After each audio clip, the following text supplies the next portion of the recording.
మనం రోజు మాట్లాడుకునే పాత విషయాల్లో కొత్తదనాన్ని తెలుస్తుంది. అంటే రోజు మాట్లాడుతూనే ఉంటాం మనము. ఇక్కడ మామూలుగా కూడా సామెతలు కూడా ఇప్పుడు మన రొటీన్గా మీరు కూడా అసలు చెప్తుంటావు, ఏముందయ్యా నువ్వు ఇంకా చెప్తున్నావు, నిజం నిలకడ మీద తేలుతుంది అంటావు.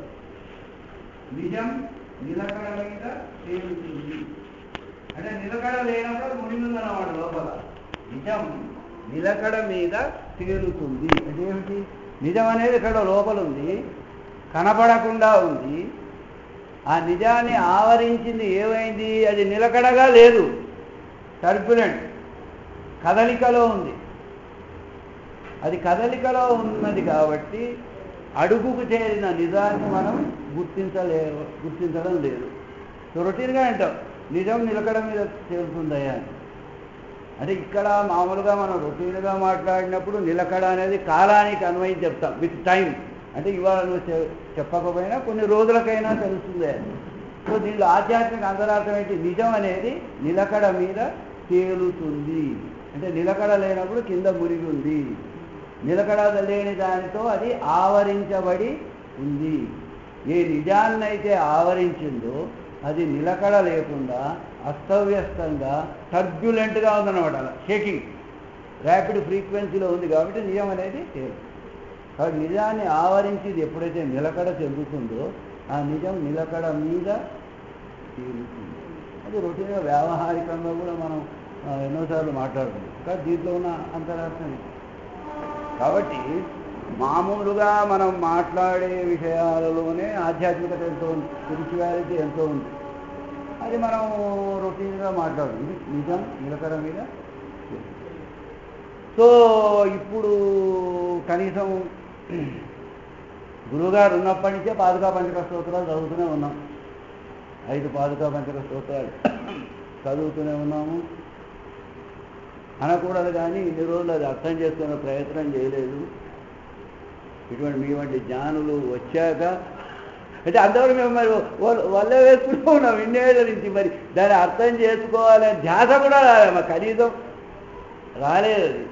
అది పెద్దల సాంగత్యం వల్ల ఏమైంది, అరే ఏమిటి దాన్ని అసలు అర్థం చేసుకుందాం, కేవలం గంట కొడుతూ ఈ పాదుకా పంచక స్తోత్రాలు చెప్పడమేనా, రాగయుక్తంగా చెప్పడమేనా, జీవితంలో ఏమైనా ఉందా అనేది దాన్ని ఈ నిజం కూడా నిలకడమైన with time it has come out. ఆ భావన రావడమే గురుకృప, లేకుంటే రాదు. ఇలాగే పాడుకుంటూ పోతూనే ఉంటాం దాని అర్థం తెలుసుకోకుండా. కాబట్టి ఇక్కడ జాగ్రత్తగా చూస్తే స్తోత్రము అంటే స్తుతి, భగవంతుణ్ణి స్తుతించుట. స్తుతించుట అంటే ఆయన గొప్పదానాల్ని స్తుతించుట, లేక ఆయన గుణగణాలని స్తుతించుట. అంటే నువ్వు అంతటి వాడవయ్యా, అందరికీ ఆనందాన్ని ఇస్తావు. ఇంతసేపు అక్కడ భజనలో వాడు అదే చెప్పాడు, నువ్వు అది చేస్తావు, ఇది చేస్తావు, ఇది చేస్తావు. అంటే ఇక్కడ వచ్చే ప్రశ్న ఏమిటంటే భగవంతుడికి స్తుతి అవసరమా? మనం ఆయన స్తుతించితే తప్ప మన పనులు కావా? అంటే ఒక మానవ సహజంగా మనం ఆలోచిస్తాం. ఇప్పుడు ఎవరితోనైనా మనకు పని ఉందనుకోండి, నువ్వు ఇంద్రుడవయ్యా, చంద్రుడవయ్యా, నువ్వు రంభవు, ఊర్వశివి, తిలోత్తమ అంటే మన పనులు అవుతాయి. కాబట్టి అంటే హ్యూమన్ లెవెల్ స్థుతి చాలా ముఖ్యం. కానీ భగవంతుడికి స్థుతి అవసరమా అనే క్వశ్చన్ వస్తుంది. క్వశ్చన్ వస్తుంది స్థుతి. ఫార్చునేట్లీ ఆర్ అన్ఫార్చునేట్లీ మనకు పెద్దలు కూడా ఏం చెప్పారంటే ఆయన స్తోత్ర ప్రియుడు, ఈయన ఆభరణ ప్రియుడు, ఈయన అభిషేక ప్రియుడు అనే పదాలు చిన్నప్పటి నుంచి మనలో అది వేసేశారు, నాటారు. ఒక దానిలో ఎంత అంతరార్థం ఉందో మనకు చదవదు. కాబట్టి భగవంతుడు స్తోత్ర ప్రియుడు అంటే నీకేమైనా పని కావాలంటే భగవంతుడిని స్తుతించు, అది ఒక అభిప్రాయం మనలో కలిగింపజేస్తుంది. కాబట్టి ఈ పాదుకా పంచక స్తోత్రాలు ఏమిటి అని దీని డెప్త్లో పోతే అంటే భగవంతుడిని ఎందుకు స్తుతించాలి అంటే, భగవంతుడా నీవు దయామయుడవు, వాళ్ళు వీళ్ళు అనే విచక్షణ లేకుండా అందరిలో నీవే ఉన్నావు, నీ చుట్టూ ఉన్న వాళ్ళకి నిరంతరం ఆనందాన్ని పంచుతున్నావు. అంటే ఈ గుణాలు చెప్తే ఏంటి మనకు వచ్చే, అది చెప్పడానికి కాదు, వాటిని అర్థం చేసుకొని మనం మన జీవితంలో అవి ఆచరణలో పెట్టాలి. అవి ఆచరణలో పెట్టి ఇదొక వ్యూ, ఇదొక వ్యూ పాయింట్ నాది. ఇంకా ఎన్నో వ్యూ పాయింట్స్ ఉండొచ్చు. అంటే ఆయన గుణాలను మనం సరిగ్గా అర్థం చేసుకొని అవి ఆచరణలో పెడితే మనం ఆయనలా మారుతాం. మనం ఆయనలా అంటే ఒక్కొక్కసారి ఈ పాదుకా పంచక స్తోత్రాలు మనం డీప్గా చదువుతుంటే, దాని లోతుల్లోకి వెళితే, దాన్ని అర్థం చేసుకోవాలి అని ప్రయత్నిస్తే గురువుగారు ఎప్పుడూ చెప్పే ఒక మాట గుర్తుకొస్తుంది. పారాయణం ఏమీ లాభం లేదని ఆయన భగవద్గీతలో అనేవాళ్ళు ఏ వాక్యం చెప్పినా కూడా గురువుగారు ఒకటే చెప్పాడు, పారాయణం లాభం లేదు, ఆచరణ చేయి, ఆచరణ చేయి, ఆచరణ చేయి అనేవాడు. సో పారాయణం చేసేదాన్ని ఆచరణ చేయాలంటే ముందు పారాయణం చేసేదాన్ని అర్థం చేసుకోవాలి కదా. ఫస్ట్ వీ షుడ్ అండర్స్టాండ్ ఆయన ఏం చెప్పారు అని. మన స్థాయికి ఆ దినం ఆ టైంలో అర్థమైనంత వరకు మనం ఆచరిస్తాం. ఎందుకంటే అర్థం కూడా కావాలంటే ఆయన లెవెల్కి పోవాలి మనం. ఇప్పుడు మనకు అర్థమైన ఈ గురుపాదుక పంచక స్తోత్రాలు సంపూర్ణంగా అర్థమైందని ఎప్పుడూ మనకు సంపూర్ణంగా అర్థం కావు. మన లెవెల్కు తగినంతగా మనకు అర్థమైంది. సో మన లెవెల్కు అది ఎంత అర్థమైందో దాన్నే మనం ఆచరించగలం. లేదా మన అదృష్టం కొద్దీ ఎవరైనా పెద్దవాళ్ళు ఉంటే వాళ్ళు దానికి ఇంకో మీనింగ్ చెప్తే దాని మీద అంతే కదా. ఇప్పుడు వాట్ ఎవర్, సో వాళ్ళ సహాయ సహకారాలు మనం తీసుకోవాలి. సో ఈ గురుపాదుకా పంచక స్తోత్రాలు ప్రింట్ చేసేటప్పుడు పరబ్రహ్మశాస్త్రి గారు యాక్చువల్లీ మన దగ్గర ఉన్నారు. ఆయనని ఎన్నోసార్లు అడిగాను మీనింగ్ చెప్తుంటే ఆయన దీనికి మీనింగ్ చెప్పాడు అన్నమాట. ఒక్కొక్క పదానికి డివైడ్ చేసి ఒక్కొక్క పదాన్ని స్ప్లిట్ చేసి ఒక్కొక్క పదానికి మీనింగ్ చెప్పాడు. ఎందుకంటే వాళ్ళని కూడా మనం జ్ఞాపకం చేసుకోవడం ముఖ్యం, ఎవరు మనకు దీనికి సహాయం చేశారు. తర్వాత చందూరు సుబ్రహ్మణ్యం గారు కూడా ఈ శ్లోకాలు ఇంటికి తీసుకొని వెళ్ళి ఆయన ఒక 50 పేజీల కామెంటరీ రాశారు. ఆయన రాశారు, పరబ్రహ్మశాస్త్రి గారు రాశారు. ముఖ్యంగా వీళ్ళిద్దరే. అంటే వాటి లోతుల్లోకి మనం కొంచెం పోగలిగినట్టు చేసిన వాళ్ళు. ఎందుకంటే మనకన్నా వాళ్ళు హయ్యర్ లెవెల్ ఉన్నారు కాబట్టి, సాధనాపరంగా ఒక ఆయన, జ్ఞానపరంగా ఒక ఆయన, వాళ్ళు మనకన్నా హై లెవెల్లో ఉన్నారు కాబట్టి అంటే మనకు అంత ఎంతో సహాయం చేస్తారు. వాళ్ళు చెప్పినది గురువు గారు చెప్పినట్టు ఈ రెండు దీన్ని తీసుకొని మనం చేశాం. సో మొదటి పాదుకా పంచక స్తోత్రం ఏమిటి? నమశివాభ్యాం అతి సుందరాభ్యాం అనంత కళ్యాణ గుణాస్పదాభ్యాం అజ ఆది బృందారక వందితాభ్యాం నమో నమశ్రీ గురుపాదుక. ఇది మెయిన్గా పెద్దలు చెప్పిన ఏ వాక్యాలైనా మొత్తం డీటెయిల్లో చదివే అవసరమే లేదు. మొదటి 2-3 పదాలు పట్టుకుంటే సరిపోతుంది. సో ఈ శ్లోకం దేంతో స్టార్ట్ అవుతుంది? నమశివాభ్యాం. దీన్ని చక్కగా మనం అర్థం చేసుకోగలిగితే ఇదొక పంచాక్షరీ మంత్రంలాగా, ఇదొక పంచాక్షరీ మంత్రంలాగా. నమ శివాభ్యాం అంటే మామూలుగా మనం విడగొట్టితే దీన్ని సాధారణమైన అర్థంలో మనం విడగొడితే శివాభ్యాం అంటే భ్యాం అనగా ప్లూరల్, సింగులర్కి భ్యాం అని రాదు. శివాభ్యాం అంటే శివ ప్లస్ శివ, వీళ్ళిద్దరి పాదాలకు అన్నమాట, ప్లూరల్ అన్నమాట. శివ ప్లస్ శివ, శివ అంటే పార్వతీదేవి, లేదా ఇక్కడ మనం మూల ప్రకృతి అనుకున్నాం, cosmic mind or universal mind. Shiva అంటే పరమాత్మ. వీళ్ళిద్దరికీ నమస్కారం చేస్తున్నాననేది మామూలుగా మనం అనుకునే అర్థం.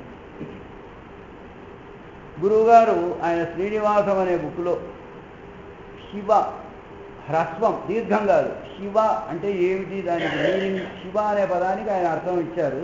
ఇది అమరకోశంలో కూడా ఉంది. ఆయన ఇచ్చిన అర్థాన్ని ఒకసారి చదువుతా. శివ అంటే శ్వ శ్రేయసం, శివం భద్రం, కళ్యాణం, మంగళం, శుభం, భావుకం, భవికం, భవ్యం, కుశలం, క్షేమం. ఇట్లా ఇన్ని మీనింగ్స్ ఇచ్చారు ఆయన. అంటే శ్రేయస్సు కలుగజేసేది. అంటే దీనికి జస్ట్ మీనింగ్ నేను చెప్తున్నా. రాగల శ్రేయస్సు దీని యందు గలదు, దాన్ని మనం శివ అనొచ్చు. రాగల శ్రేయస్సు అంటే ఇప్పుడు లేదు శ్రేయస్సు, ప్రేయస్సులో ఉన్నాం. రాగల శ్రేయస్సు దీని యందు కలది.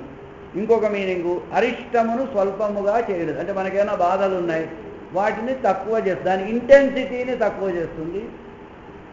అలా ఇంటెన్సిటీనైనా తక్కువ చేయొచ్చు, or how we react to that event, మన దీని రియాక్షన్ ఒక level threshold of our reaction అయినా పెంచచ్చు అన్నమాట. రాగల అరిష్టమును స్వల్పముగా చేయనది, కళ్యాణమైనది, సుఖమును పొందించున్నది, సుఖమును ఇచ్చున్నది, కోరికలను తీర్చున్నది, మనలో ఉన్న చెడును స్వల్పముగా చేయున్నది. ఒక్కొక్క వర్డ్ మీనింగ్ చెప్పడం ఓవరాల్ చెప్పడం. కుత్సితము అంటే మనలో ఉన్న చెడు భావనలను స్వల్పముగా చేయండి. సో ఇక శివ అనే పదానికి ఆయన ఎన్నో మీనింగ్స్ ఇచ్చారు. దాన్నే మళ్ళీ దీర్ఘంగా వచ్చినప్పుడు స్త్రీలింగం అవుతుంది శివ అని. శివ అంటే మూల ప్రకృతి. సో శివ అంటే పరమాత్మకు సంకేతము, శివ అంటే ప్రకృతికి సంకేతం. శివాభ్యాం అంటే ఈ రెండు వస్తాయి. సో ఇక్కడ ఏమన్నావు, నమః అంటే నమస్కారం అని. సో యాక్చువల్లీ నమః అనే పదంకి మూలం ఏమిటంటే నమమ, నా మమ, అది నా మమ అంటే దాన్ని నా మమ శివాభ్యాం అంటే పరమాత్మకు ప్రకృతికి ఎదురుగా మనం ఉన్నప్పుడు నా మమ అంటే, మమ అంటే నాది, ఈ దేహం నాది, ఈ దేహం నా కొరకే ఉంది, అది మమ ఫీలింగ్. అదే దాన్నే మనం ఏమన్నామంటే అహంకార స్థితి. మమ అనేది అహంకార స్థితి, నేను నాది, నేను నాది అనేది అహంకార స్థితి. ఇప్పుడు మనం మమా స్టేట్లో ఉన్నాం, మనం ఉన్నది మమా స్టేట్లో అంటే అహంకార స్థితిలో ఉన్నాం. సో మన మానవ జీవన గమ్యం ఏమిటంటే మమా స్థితి నుంచి నా మమా స్టేట్కి పోవాలి. నా మమ అంటే ఇది నాది కాదు, ఇది నీదే, ఇది నీ కొరకే ఉంది, ఇది నీ సేవకయ్యే ఉన్నది. సో మమ అనే అహంకార స్థితి నుంచి నా మమ, నా ప్లస్ మమ అనే నిరహంకార స్థితికి చేరుకోవడమే మానవ జీవన గమ్యం. అలా చేరుకున్నప్పుడే నీకు శ్రేయస్సు కలుగుతుంది. శివ అంటే శ్రేయస్సు అని కూడా ఒక మీనింగ్ ఇచ్చారు. సో మమ అనే స్థితి నుంచి నా మమ అనే స్థితికి పోతేనే నీకు శ్రేయస్సు కలుగుతుంది. అహంకార స్థితిలో ఉన్నవాడు ఎంతసేపు ఏం చేస్తాడు, ఈ శరీరమే నాది, ఈ శరీరమే నేను, దీని మనుగడకయ్యే నేను జీవిస్తాను, దీని సుఖ సంతోషాలే నా అల్టిమేట్ అనుకునేవాడు జీవించేదాన్ని ప్రేయస్సు అన్నాం.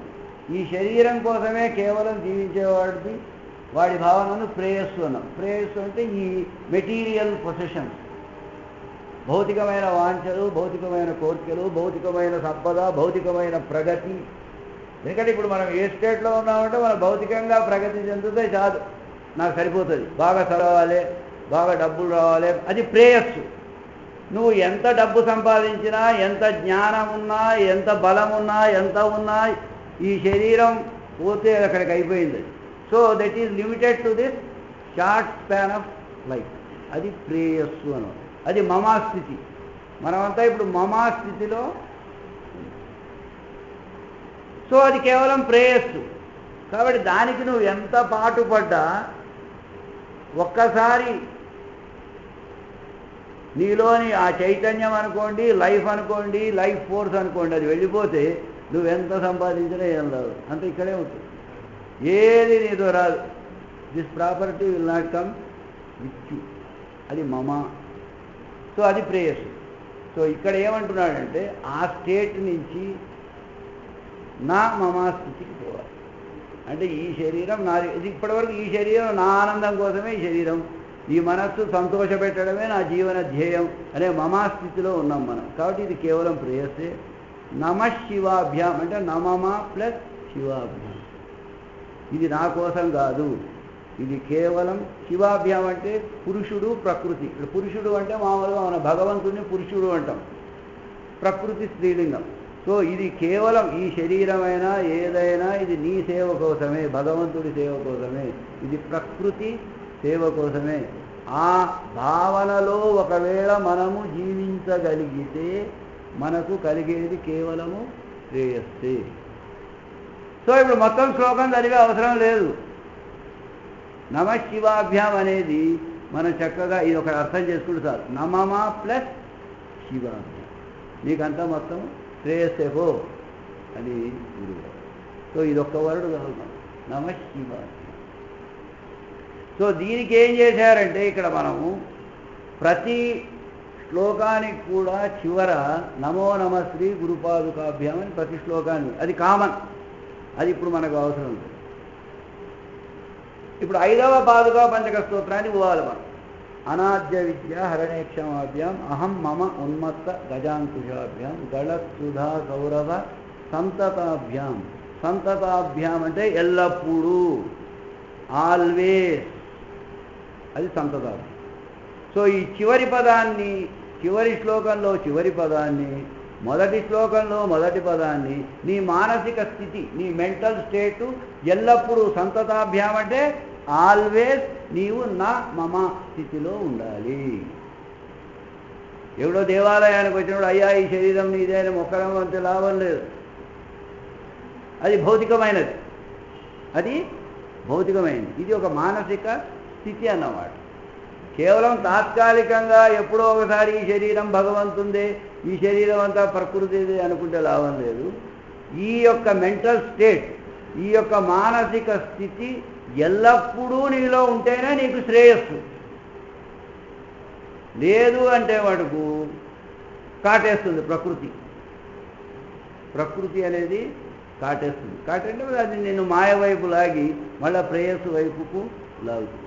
సో గురువుగారు ఇక్కడ చెప్పింది ఏమిటంటే ఎల్లవేళలా కూడా సంతతాభ్యాం, ఆల్వేస్ ఈ స్టేట్లో ఉండాలి. ఏది? నా మమ. సంతతాభ్యాం నా మమ. ఎల్లప్పుడూ ఈ శరీరం నాది కాదు, ఈ శరీరం భగవంతుడి సేవకయ్యే. ఈ శరీరం కేవలం భగవంతుడి సేవకే అనలేదైనా. శివ అన్నప్పుడు ప్రకృతి. ప్రకృతి అంటే నీ పరిసరాలు, నీ చుట్టూ ఉన్న వ్యక్తులు, వస్తువులు అన్నీ ప్రకృతిలోనే వస్తాయి, త్రిగుణాత్మకమైన దాంట్లో. కాబట్టి నేను జీవించేది ఇతరుల కోసమయ్యే. ఈ ప్రకృతి అంటే పరిసరాలు. ఇతరుల కోసమయ్యే నా ఈ శరీరము, ఇతరుల కోసమయ్యే నా ఈ ఆలోచనలు. ఆ భావనలో నీవు ఒకవేళ ఉండగలిగితే సంతతాభ్యాం నమః, అప్పుడు నీకు శివాభ్యాం అంటే శ్రేయస్సు, నీకు శ్రేయస్సు కలుగుతుంది. అంటే ఇవన్నీ మనం జాగ్రత్తగా ఆలోచిస్తే ఇవన్నీ ఆచరణాత్మకమైన గురువుల వాక్యాలు, ఆచరణాత్మకమైన గురువుల సందేశాలు, అంతే కదా. కాబట్టి మొదటి శ్లోకంలోనే మొదటి 5 అక్షరాలలోనే ఆయన మనకు చెప్పవలసింది చెప్పి మనం ఒక మానవునిగా ఎలా జీవించాలి, మానవ జీవన గమ్యం ఏంటి, శివాభ్యాం అంటే శ్రేయస్సు, అది కానీ ఇది కాదు అని దీంట్లో మనకు మొదటి 5 అక్షరాలలోనే చెప్పారు. ఇది మన మొదటి పాదుకా పంచక స్తోత్రంలోని నా మమ శివ. ఇక్కడ దాని తర్వాత సెకండ్ వరుడు అతి సుందరాభ్యాం. ఈ అతి సుందరాభ్యాం అంటే నాకు మనకు తెలియదు కదా, ఎంతసేపు పాదుకలు అంటే అవే అనుకున్నాం. పాదుకలకు అందం ఏందయ్యా, పాదుకలు బ్యూటిఫుల్గా ఉంటాడు అంటే మన బ్రెయిన్ అంతనే ఉండింది. పాదుకలు బ్యూటిఫుల్గా సుందరంగా, పాదుకలు సుందరంగా ఉండడం ఏంటి అది ఒకటి. అప్పుడు సుందరము అంటే ఏమిటి అర్థం? సుందరం అంటే అర్థం ఏమిటి అంటే సుతరాం ఆద్రీయతే ఇది సుందరం. సుతరాం ఆద్రీయతే ఇది సుందరం. ఎల్లప్పుడూ మిక్కిలి సంతోషపెట్టున్నది ఏదో దాన్ని సుందరం అని.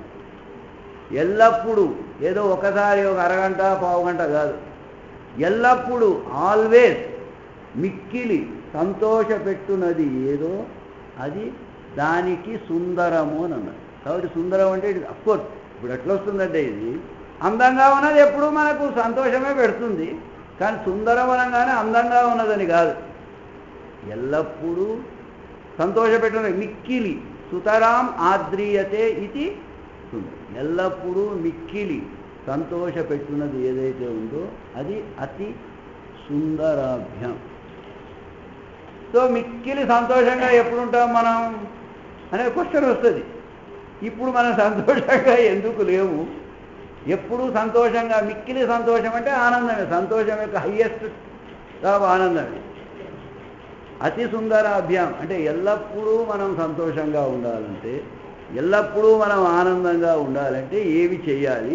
ఇప్పుడు మనం ఆనందంగా ఎందుకు లేము అంటే సంతోషంగా ఎందుకు లేము మన జీవితంలో సుఖ దుఃఖాలకు కారణం ఒకటే. నాకొక కోరిక ఉంది, నేను చేసిన కర్మ వల్ల ఫలం నేను పొందాలి. ఒకవేళ నేను అనుకున్న ఫలం పొందితే నాకు ఆనందం, ఒకవేళ నేను అనుకున్న ఫలం పొందకపోతే నాకు దుఃఖం. అంతే కదా.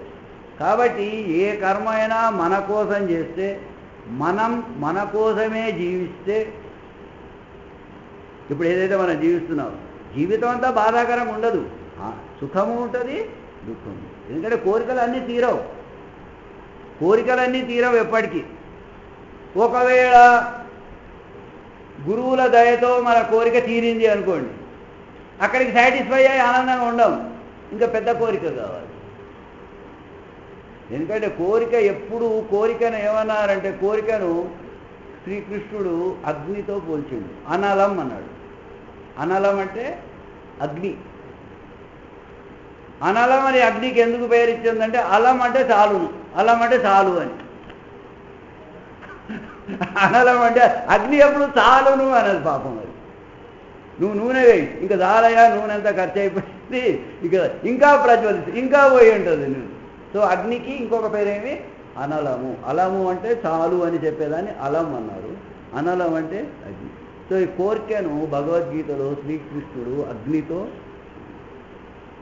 కాబట్టి ఒక కోరిక తీరితే ఇంకొక కోరికే, ఈ కోరిక తీరితే దానిలోనే ఇంకొక హయ్యర్ లెవెల్ కోరికే, ఇవన్నీ మనకు కామన్. కాబట్టి మన కోసమే మనం జీవించినప్పుడు తాత్కాలికంగా సుఖం వస్తుంది, కానీ దుఃఖం ఆటోమేటిక్గా ఉంటుంది. కాబట్టి ఎల్లప్పుడూ సంతోషంగా ఉండాలంటే, ఎల్లప్పుడూ ఆనందంగా ఉండాలంటే మనం ఏమి చేయాలి? అంతే కదా. సో ఇదివరకు కూడా ఎన్నోసార్లు కర్మయోగం మాట్లాడుకున్నాం. ఎల్లప్పుడూ నువ్వు సంతోషంగా ఉండాలంటే కోరికలను తక్కువ. ఇది నాకు కావాలి అంటేనే బాధలు. అలా కాకుండా మనం నలుగురి కోసం జీవించినప్పుడు దాన్ని నిష్కామ కర్మ. నిష్కామ కర్మ అంటే ఇంతే కదా, మనం నలుగురి కోసం మనం చేసే పని నలుగురికి ఉపయోగపడాలి. ఎప్పుడైతే స్వార్థ చింతన మానవుడికి ఉండదో ఆటోమేటిక్గా నీకు కోరికలు అనేవి లేనప్పుడు, అంటే స్వార్థమైన కోరికలు నేను ఈ భగవంతుడి కోసం జీవిస్తున్నాను, నా మమా స్టేట్లో ఉన్నప్పుడు మనం ఎప్పుడు కూడా ఆనందంగా వస్తేనే నేను భగవంతుడి కోసం చేస్తున్నాను. ఫస్ట్ మనం చేయాలి, నా జీవితం భగవంతుడి కోసం. ముందు ఆ లెవెల్ రావాలి. ఇప్పుడు నా జీవితం నా కోసం లెవెల్లో ఉన్నాం మనం. అలా కాకుండా నా జీవితం భగవంతుడి కోసం, నా జీవితం ఇతరుల కోసం, ప్రకృతి అంటే ఇతరులు, అలా అనుకొని మనం జీవిస్తే ఇంకా మన జీవితంలో దుఃఖం ఉండదు. ఆ స్టేట్ అక్కడికి ఆగదు. నేను ఏ పని చేసినా భగవంతుడి కోసమే చేస్తున్నాననే స్టేట్లో మనకు వస్తే మెల్లగా ఆధ్యాత్మికంగా ఇంకా ఎదిగి ఈ పని కూడా భగవంతుడే చేస్తున్నాడు అని అనుకుంటాం. ఈ పని ఆయనే చేస్తున్నాడు. దీని గురువుగారు 2 పదాలు పెట్టింది. ఏంది? ఒకటి అంటే పదాలు కూడా తెలుసుకోవాలి మనం. భోక్తృత్వము, కర్తృత్వము అని. భోక్తృత్వము అంటే నేను చేసిన పనికి నేనే పొందాలి, అది భోక్తృత్వం. ఇప్పుడేమైంది? నా పని వల్ల నలుగురు బాగుపడాలి, నా పని నలుగురికి ఉపయోగపడాలి, నా పని ఈ ప్రకృతికి ఉపయోగపడాలి అనే భావన ఎప్పుడైతే మనలో వస్తుందో, ఈ ఇది నాకు కావాలనే భోక్తృత్వ భావన పోయి స్లోగా మన మనస్సు పరిణతి చెంది కర్తృత్వ భావన కూడా ఆటోమేటిక్గా మనకు సబ్సైడ్ అవుతుంది. అంటే ఈ పని భగవంతుడే చేస్తున్నాడు అనే థాట్ తప్పకుండా మనకు వస్తుంది. కాబట్టి నమశివాభ్యాం అతి సుందరాభ్యం అంటే మిక్కిలి సంతోషపెట్టును. సో మన జీవితంలో సంతోషం కావాలి అని అంటే మామూలుగా ఏం చేస్తాం? సంతోషం అంటే గురువుగారికి మొక్కడము, అది ఇది చేయడం, అది మంచిదే, అది కాదనను. ఆ స్థాయి దగ్గరనే మనం ఆగకూడదు. ఇంతవరకు అక్కడ పోయి మనం అది గురువుల పాదాలు చాలా ముఖ్యం. కానీ గురువుల పాదాల దగ్గరే ఆగకుండా ఆయన పదాలేమో తెలుసుకోవాలి. పదాలు అంటే ఇక్కడి నుంచి వచ్చేవి, పాదాలంటే ఇవి. ఆయన పదాలను మనం విని వాటిని అర్థం చేసుకొని వాటిని మనం ఆచరణలో పెట్టాలి. సో పాదాల ద్వారా పదాల దగ్గరికి మనం వెళ్ళాలి. అలాగే శ్రీ గురువుల చరణం, చరణం అంటే కాళ్ళు, చరణం అంటే పాదాలు. చరణం కాదయా ముఖ్యం, ఆచరణ ముఖ్యం. ఆచరణ ముఖ్యం. ఇప్పుడు గురువుగారు లైఫ్ హిస్టరీ రాసాము, ఇంతకు వరకు శివానంద లైఫ్ హిస్టరీ చదివాము. మరి ఆయన గొప్ప ఆయన ఒక డాక్టర్గా పోయి అక్కడంతా ఎక్కడో మలేషియాలో సేవ చేశాడు, డబ్బు తీసుకోకుండా నిస్వార్థంగా జీవించాడు. ఆయన గొప్ప, ఆయన గొప్ప అంటే నేను గొప్ప అని నాకు తెలుసు. మనం అలా మారాలి. కాబట్టి సద్గురువుల జీవిత చరిత్ర చదివినా, ఎంత గొప్పవాళ్ళ జీవిత చరిత్రలు మనకు ఎందుకు అందుబాటులో ఉన్నాయంటే, వాళ్ళు చేసేదానిలో 100 మంచి పనులు చేస్తే కనీసం 1 or 2 అయినా మనం చేసే ప్రయత్నం చేయాలి. అలా చేయడం లేదు. మనం వచ్చిన ప్రాబ్లం అంతా ఏమంటే అలా చేయడం లేదు. మా గురువుగారు అది చేశారు, ఇది చేశారు, ఇది చేశారు, ఎంత బాగా చేశారు, సరే చేశారు, నీ సంగతి ఏమిటి, నీ సంగతి ఏంటి, ఇక్కడ వచ్చే ప్రాబ్లం. కాబట్టి గురువుగారి ఆచరణలు మనకు ఎందుకు తెలుసుకోవాలంటే, దాంట్లో కొన్నైనా మనం ఈ జీవితంలో ఆచరించే ప్రయత్నం మనం చేస్తాం. మనం అట్లే గురువుల పదాలైనా వాళ్ళ ఆచరణ విధానమైన ఇవి చాలా చాలా చాలా మనకు ముఖ్యం. ఆచరణ చాలా ముఖ్యం. ఎందుకంటే గురువు అనేవాడు ఒక శిష్యుడి జీవితంలో ప్రవేశించినప్పుడు మనకు ఆ భగవంతుని జ్ఞానాన్ని 3 రకాలుగా మనకిస్తాడు గురువు. ఒకటేవి పదాల ద్వారా, అంటే ఆయన బుక్స్, ఆయన ఉన్నప్పుడు ఆయన పదాలు, ఆయన లెక్చర్లు విన్న అదృష్టవంతులు కొంతమంది ఉంటారు. ఆయన భౌతికంగా ఆయన మన నడుమ లేనప్పుడు కేవలం ఆయన పదాలే కదా, ఆయన పుస్తకాలు చదువుకోవడం, అవి ఇట్లా చేశాడు, అట్లా చేశాడు, అట్లా చేశాడు, అది ఒక విధంగా వాళ్ళ సందేశాలు ఇవ్వడం, అది ఒక విధంగా వారి యొక్క ఆధ్యాత్మిక శక్తిని మనలో ప్రసరింపజేస్తారు. ఎట్లా వాళ్ళ సందేశాలు వాళ్ళ అక్షర రూపంలో, అంటే ఈరోజు మన గురువు గారిని అనుకుంటే వాళ్ళ పుస్తకాల రూపంలో వస్తుంది. ఇది ఒకటి. రెండవది ఏముంది, గురువుగారు భౌతికంగా మన దగ్గర లేకున్నా కూడా వారి సాధన, ఇప్పుడు మా త్రాటకమను గురువుగారు చెప్పిన సాధనలు ఎన్నో, ఇట్లా ఈ స్టెప్పు, ఈ స్టెప్పు, ఈ స్టెప్పు, ఈ స్టెప్ అని, అది రెండవ విధంగా వాళ్ళు మన సాధన చెప్తారు. అది రెండవ విధానం. ఒకటేమో వాళ్ళ పుస్తకాలు, గురువుగారి పుస్తకాల ద్వారా మనం ఆయన గురించి అర్థం చేసుకునే ప్రయత్నం చేస్తున్నాం. రెండవది గురువుగారు చెప్పిన సాధన ద్వారా ఆయనను అర్థం చేసుకునే ప్రయత్నం. ఇది రెండూ కాకుండా గురువుల యొక్క ఆచరణ, అంటే ఇప్పుడు కేవలం వేరే పుస్తకాలు కాకుండా ఆయన లైఫ్ హిస్టరీ మనం చదివినప్పుడు ఆయన ఎట్లా ఆచరించారు, ఆ ఆచరణను మనం అమల్లో పెట్టినప్పుడే ఆయనలా మనం మారుతాం. ఆయనలా మనం మారుతాం. ఎందుకంటే భౌతికంగా గురువు ఉన్నప్పుడు ఈజీ, భౌతికంగా గురువే మనతో ఉన్నప్పుడు, ఆ అదృష్టం ఒకవేళ జీవితాలలో కలిగినప్పుడు మనం ఏం చేయాలి, గురువు గారి దగ్గరికి వెళ్ళి ఉండాలి. శిష్యులు అనేవాళ్ళు వచ్చి ఆయన దగ్గర ఉండేవాళ్ళు, ఉండి ఆయన నడక ఎట్లా, ఆయన నడవడెట్లా వాళ్ళు గమనించి భౌతికంగా ఉన్నప్పుడు. దీని కబీర్ చాలా బాగా చెప్పాడు. ఏం చెప్పాడంటే, ప్రతి శిష్యుడు కూడా గురువుతో 1 సంవత్సరంలో కనీసం 3 వారాలైనా గురువుగారితో ఉండాలి. కనీసం 3 వారాలైనా గురువు భౌతిక సామీప్యతతో గురువు దగ్గర ఉండాలి. సో కబీర్ ఎంతవరకు చెప్పాడంటే, గురువు ఇల్లు నీ ఇల్లు పక్కపక్కిల్లే. ఇవాళ రేపు ఫ్లాట్స్ వస్తాయి కదా, సింగల్ వాల్, గురువుగారి ఇల్లు అటు, నీ ఇల్లు ఇటు. అటువంటి వాడు కూడా తన ఇంటికి తాళం వేసి గురువు ఇంట్లో పోయి 1 సంవత్సరంలో 3 వారాలు ఉండాలయ్యా. అంటే గురువుతో సామీప్యత మనము కలిగి, మరి ఇప్పుడు ఎట్లా అనేది వస్తుంది. ఇక్కడ 3 విషయాలు ఉన్నాయి. కానీ ఈ 3 ఏమవుతుందంటే, మామూలుగా ఇంటెలిజెంట్ పీపుల్ అంటే బాగా జ్ఞానము వాళ్ళు ఉన్నవాళ్ళు ఏమనుకుంటారంటే గురువుగారి పుస్తకమే చాలయ్యా, పుస్తకం చదివేస్తే నాకు అయిపోతుంది, ఇది ఉంది. ఒక్కొక్కసారి గురువుగారి పుస్తకాలు చాలా సింపుల్గా ఉంటాయి. అంటే ఎక్కువ మనకు ఇగో ఇట్లా నమశివాగా మరి సుందరాగా మంచిగానే ఉన్నాయి, చెప్పులు బాగా వాటి లోతుల్లోకి మనం పోవాలి. ఒక్కొక్కసారి ఈ పుస్తకాలన్నీ చాలా సరళంగా ఉంటాయి, చాలా సింపుల్ అనిపిస్తాయి మనకు ఒక్కొక్కసారి. అంటే విని మనకు తెలిసిన విషయాలండి, ఇందులో ఏం గొప్ప సంగతులు ఏమి లేవే.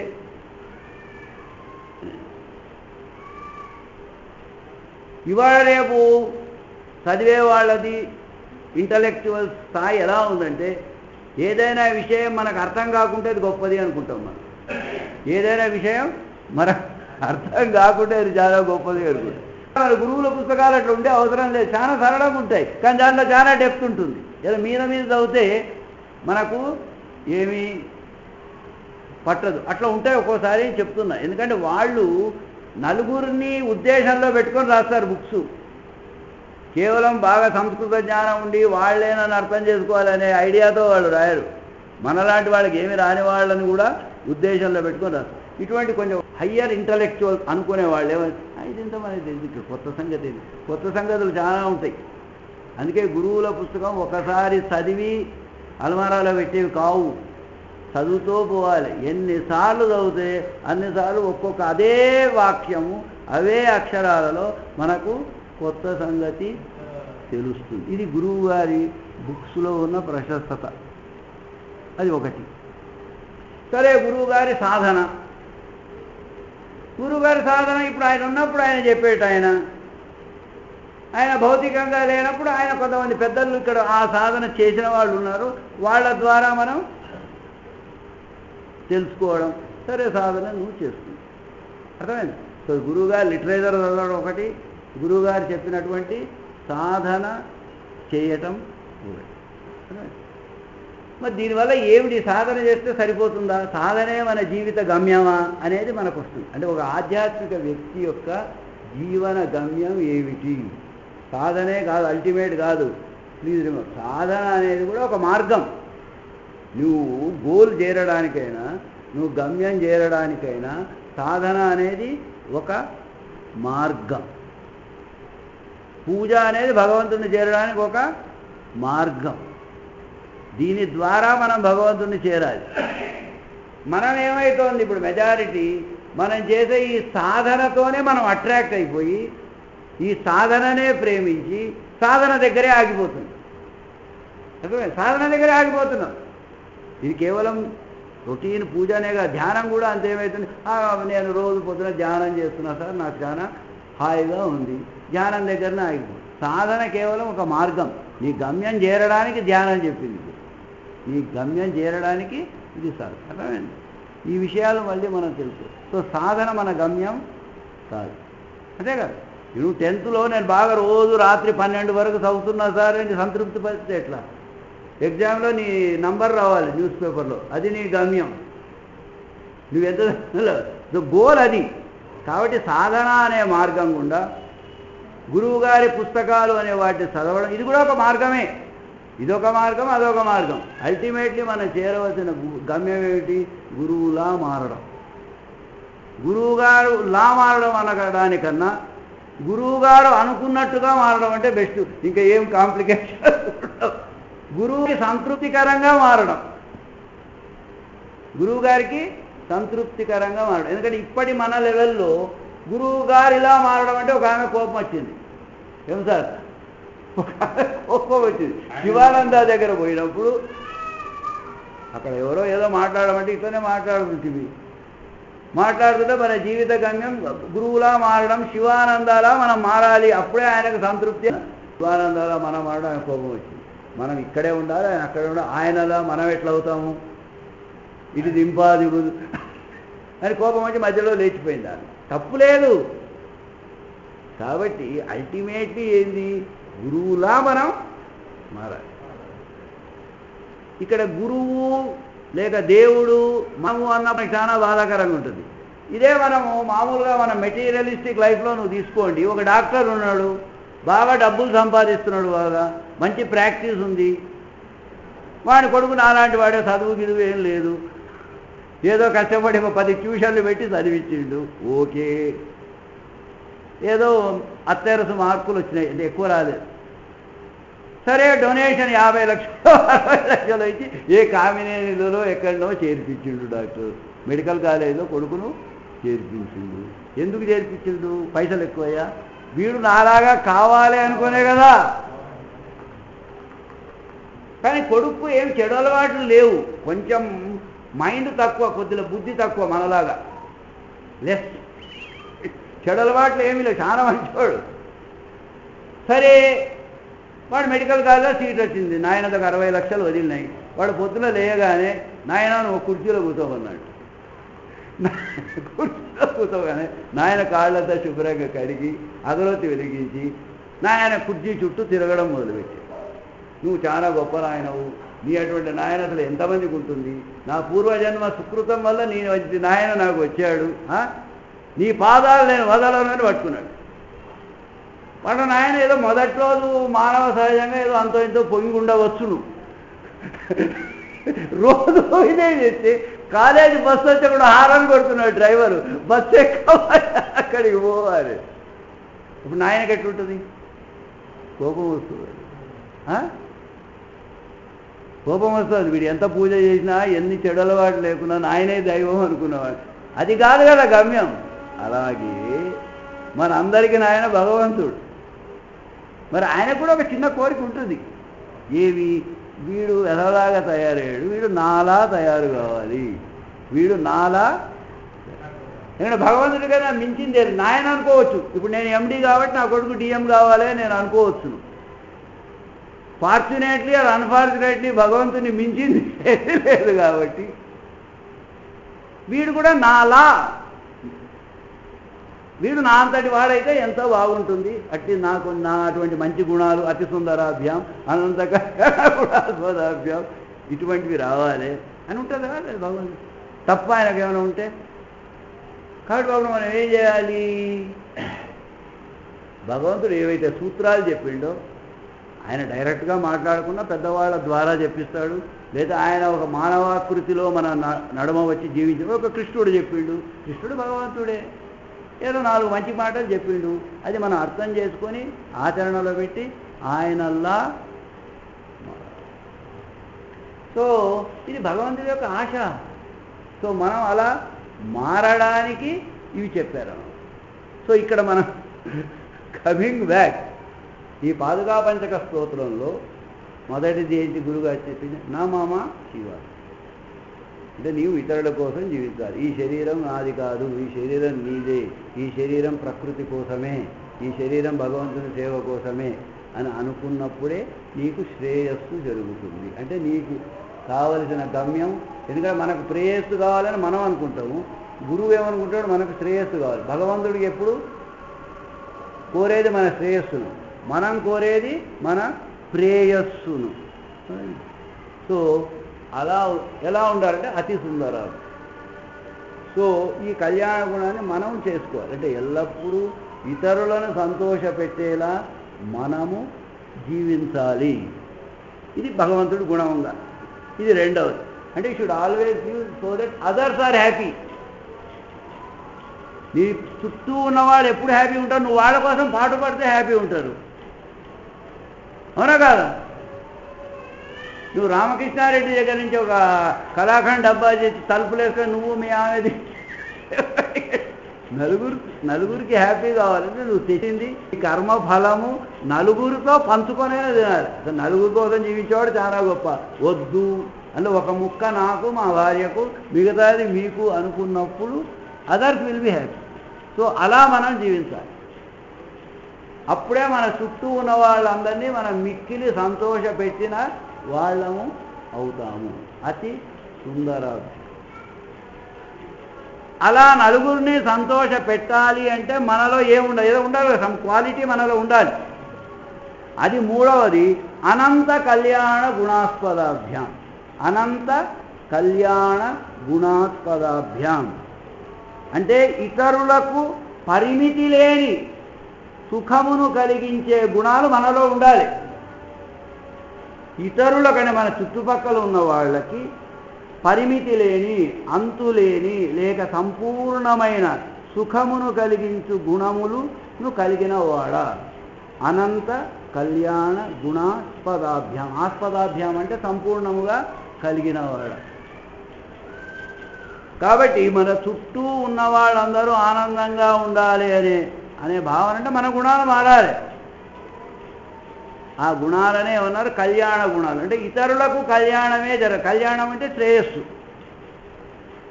ఇతరులకు కళ్యాణం జరగాలనే భావన ఉండాలి. సో అలా మన గుణాలనేవి మారాలి. ఆ గుణాన్ని కూడా ఆయనకు ఆపాదించి అంటే భగవంతుడికి ఇదొక గుణం ఉందయ్యా.